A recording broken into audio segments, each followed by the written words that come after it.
안녕하세요. 모든 무주택자들이 내 집 마련할 때까지 매달리는 집착남 최중현 기자입니다. 요즘 집값이 너무 비싸죠. 그래서 우리 가장 투자의 기본 원칙 중에 하나가 존버라는 게 있는데요. 그래서 무주택자 탈출 병법 중에 하나로 이른바 몽테크라고 말하는데, 이제 노후한 아파트나 재개발 재건축을 앞둔 단지에서 살면서 이제 그 개발을 계속 기다리는 방법입니다. 그러니까 재건축 재개발을 이제 정비 사업이라고 묶어서 얘기를 하는데요. 요즘 정부가 행정 절차라든가 뭐 인센티브를 높이는 뭐 그런 것들을 지원을 해주는 공공재건축, 공공재개발, 뭐 공공기획 뭐 이런 게 워낙 요즘에 많이 나오고 있어요. 뭐 정비 사업이 이슈다 보니까. 또 소규모 재건축이라든가 가로주택 정비 사업이라는 게 있는데, 이제 소규모 단위로 정비 사업을 하는 방법 중에 하나예요. 우리는 좀 너무 어렵죠. 사실 무주택자들이 어렵고 접근하기 좀 쉽지 않다 보니까 우리가 접근할 수 있는 가장 대표적인 재건축과 재개발 먼저 살펴볼 건데요. 일단 재건축은 간단하게 말해가지고 오래된 아파트를 철거하고 새로운 아파트를 짓는 사업을 말하는 거예요. 그러니까 뭐 예를 들어서 30년, 40년 된 이렇게 오래된 아파트를 다 허물고 새로운 그 브랜드, 요즘에 번쩍번쩍하는 그런 아파트를 새로 짓는 거죠. 재건축을 하려면 결국엔 30년 이상 된 아파트가 대상이 될 텐데요. 그리고 재개발 같은 경우는 도로나 상수도 시설, 그러니까 사실 기반 시설이라고 말하는 건데요. 이런 것들이 열악한 환경에 놓인 재개발 지역들을 이제 전체적으로 다 철거하고 새롭게 짓는 사업을 말해요. 쉽게 말하면은 이제 단층짜리 이제 단독주택이라든가 다세대 주택 이런 것들이 이제 밀집한 지역을 대상으로 많이들 하고 있어요. 사실 요즘 서울이나 경기도 주요 지역 같은 경우는 이제 주택을 공급할 수 있는 땅이 없어요, 사실상. 그래서 뭐 예전에는 그린벨트를 해지해야 된다라는 얘기들도 나오고 뭐 논란도 되고 싸움도 많이 벌어지긴 했는데요. 사실상 이 그린벨트의 그 목적을 생각하면 이제 당분간 이 해제는 어려울 것 같아요. 결국에는 정비 사업, 재개발 재건축을 통한 주택 공급이 좀 방법 중에 하나인데요. 우리 같은 경우는 이제 청약을 해도 가점이 안 되다 보니까 이제 새로운 아파트를 이제 지을 수 있는 그 희망이 있는 곳을 많이 찾아보게 되는 거죠. 그래서 일단은 오늘은 먼저 재건축부터 살펴볼 건데요. 재건축은 이제 가장 접근이 편하죠. 우리 뭐 요즘에 많이 지나다니다 보면은 재건축 현수 막 많이 붙어있죠, 아파트들에. 이제 그런 단지들이 결국에는 재건축 단지라고 좀 통상적으로 얘기를 하고 있어요. 근데 우리는 이제 재건축 단지 현수막만 보고 저기를 재건축 단지다라고 뭐 이제 표현하면 안 될 것 같아요. 현수막만 보고 매입했다가는 새 아파트를 받기 위해서 또 10년간 몽테크를 해야 되는 경우도 발생할 수 있는데요. 일단 재건축 가능성을 먼저 살펴봐야 돼요. 우리가 이제 재건축 단지를 들어가는 이유가 이제 나중에 오래오래 버텨가지고 존버해서 새 아파트에 들어가려고 하는 거죠. 지금 당장 새 아파트에 못 들어가니 조금이라도 가격 저렴할 때 오래된 아파트를 사고 재건축을 기다리자 이건데요. 일단 용적률과 대지 지분율들을 많이 봐야 되는데요. 이거를 검토하기가 사실 일반인들은 쉽지가 않아요. 그래서 간단하게 말하면 일단 용적률은 일반인도 간단하게 계산을 해볼 수가 있어요. 재미가 없어도 우리가 이 정도는 노력을 해야지 무주택자를 탈출할 수가 있을 것 같아요. 재미가 없어도 우리가 이 정도 용적률은 어떤 걸 말하냐면 대지 면적 있죠. 우리가 일반적으로 이제 아파트 단지가 있으면 그 단지 땅 전체 면적을 말하는 거예요. 거기에 건물의 연면적이라는 거는 건물의 바닥 면수를 다 더한 거를 얘기를 하는데요. 예를 들어서 10층짜리면 이게 바닥이 10층 10개를 더한 게 연면적이라고 좀 표현할 수 있어요. 그 용적률은 결국에는 땅 부지에 대한 그 연면적의 비율이에요.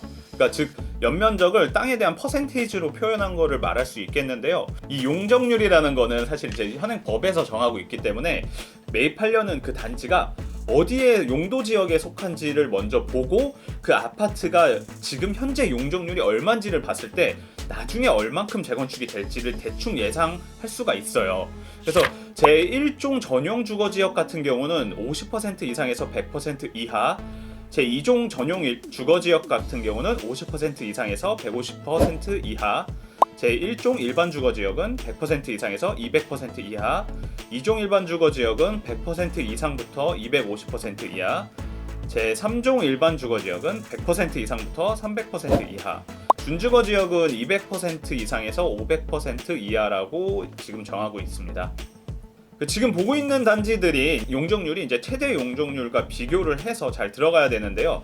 지금 용적률이 아까 말씀해 드렸던 상한 용적률과 근접하다 이러면은 사실 재건축이 추진되더라도 이제 우리에게 분담금이 많아질 수가 있어요. 그러니까 이게 무슨 말이냐?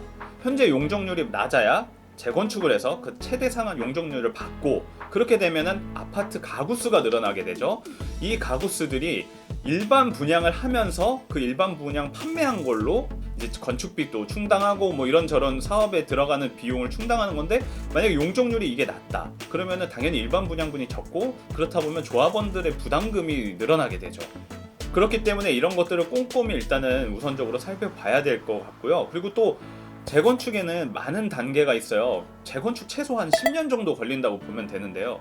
간단하게 좀 살펴보면은 기본계획 수립부터 해서 안전진단, 정비구역 지정, 조합 설립인가, 사업 시행인가, 관리 처분인가, 착공, 준공 단계로 좀 많이 진행이 되는데요. 통상적으로 안전진단부터 착공까지 대략 10년 정도 간다고 생각하시면 됩니다. 평균 10년이기 때문에 사실상 더 늦어질 수도 있어요. 그렇기 때문에 사실 재건축과 재개발에는 리스크가 항상 따라오기 마련이에요. 일단 재건축 단지가 먼저 나오면 안전진단을 받게 돼요. 그래서 동의율 10%를 충족하게 되면 안전진단을 추진할 수 있는데요. 이건 이제 주민들이 모금을 해서 모금한 돈으로 안전진단을 진행하게 됩니다. 이제 안전진단은 크게 이제 세 가지로 나누게 되는데요. 이제 예비 안전진단과 정밀 안전진단, 그리고 적정성 검토, 이 세 단계로 진행이 됩니다.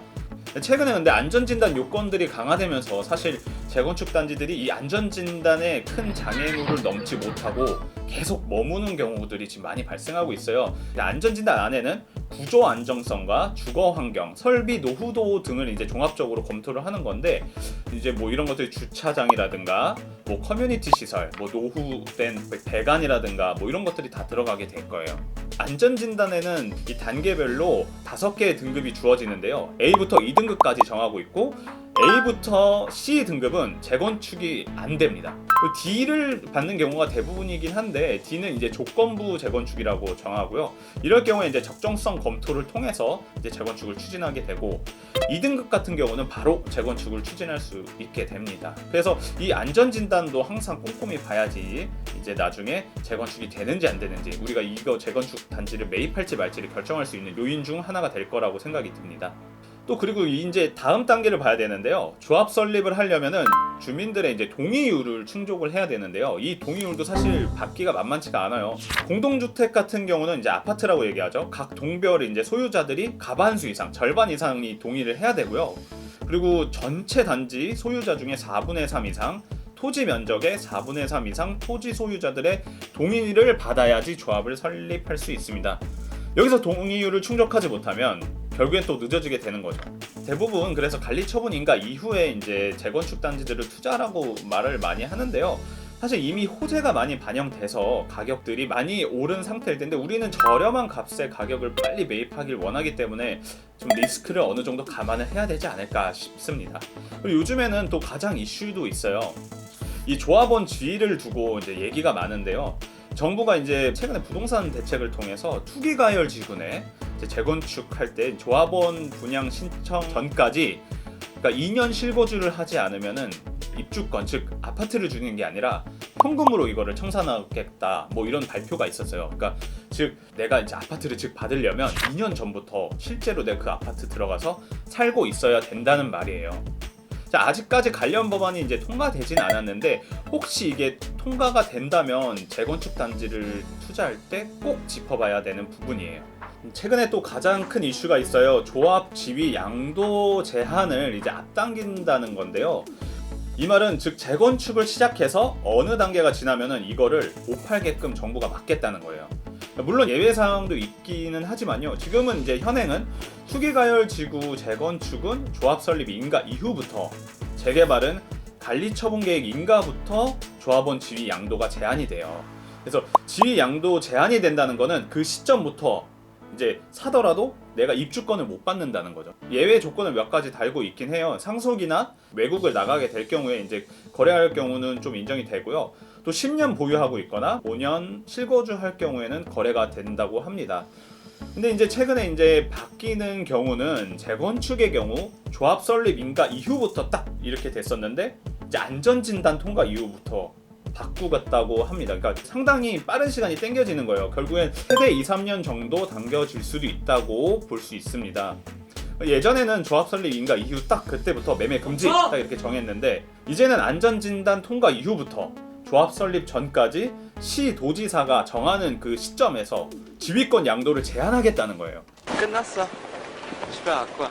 근데 또 시도지사가 이 기간을 정하더라도 이렇게 뭐 국토부나 뭐 이런 정부의 요청이 있을 경우에 이것도 조정할 수 있다는 사항이 있어서 좀 애매하긴 합니다. 그래서 여기에도 예외 사항이 들어가기는 합니다. 이제 사업이 늦어질 경우에는 조합원 지위 양도 제한을 조금 이제 조개하지 않겠다고 지금 얘기를 하고 있는데요. 이제 기준일을 지정하는 경우에도 사업이 이제 늦어질 경우에 매물 잠김 현상이라는데 안 팔고 들고 있는 거죠. 이제 사실 거래가 활발히 이뤄지고 뭐 손바뀜도 돼야 되는데, 이 잠김 현상을 막기 위해서 예외적인 조합 지위 양도를 좀 허용한다고 해요. 그래서 이게 뭐가 있냐면, 안전진단 통과 이후부터 뭐 2년간 정비 계획 위반이 없는 경우가 들어가고요. 그리고 두 번째는 정비구역 지정일부터 2년 이상 추진위 설립 신청이 없을 경우, 세 번째 추진위 설립부터 2년간 조합 설립 신청이 없는 경우에 이를 예외 사항으로 또 두겠다고 해요. 그러니까 이런 장기적으로 사업이 늦어질 경우에는 이제 거래를 좀 풀어줄 수 있다. 근데 또 여기서 하나가 또 있습니다. 너무 거래가 활발하고 뭐 투기 거래가 의심된다 이럴 경우에는 또 지자체에서 거래를 또 막을 수가 있다고 해요. 뭐 아직 구체적인 발표는 나오지가 않았어요. 대략적인 사항만 나온 거기 때문에 앞으로 조금 더 기다려 봐야 될 것 같습니다. 기다려. 지금 재개발 재건축들이 사실 혼란 속에 있는데요. 그 현 정부 들어서 재개발 재건축들이 많이 이제 규제가 강화되면서 사실 추진되는 단지들이 많이 적었습니다. 근데 최근 이제 오세훈 시장님이 새로 취임을 하면서 민간 재개발 재건축을 완화해 줄 거라는 기대감이 있어서 사실 뭐 혼란 속에 있는 상황입니다. 그래서 이제 무주택자들이 내 집 마련할 수 있는 여러 가지 방법들을 좀 앞으로 살펴볼 건데요. 다음에는 재개발도 한번 살펴보고 소규모로 진행이 되는 소규모 정비 사업도 한번 검토를 해보겠습니다.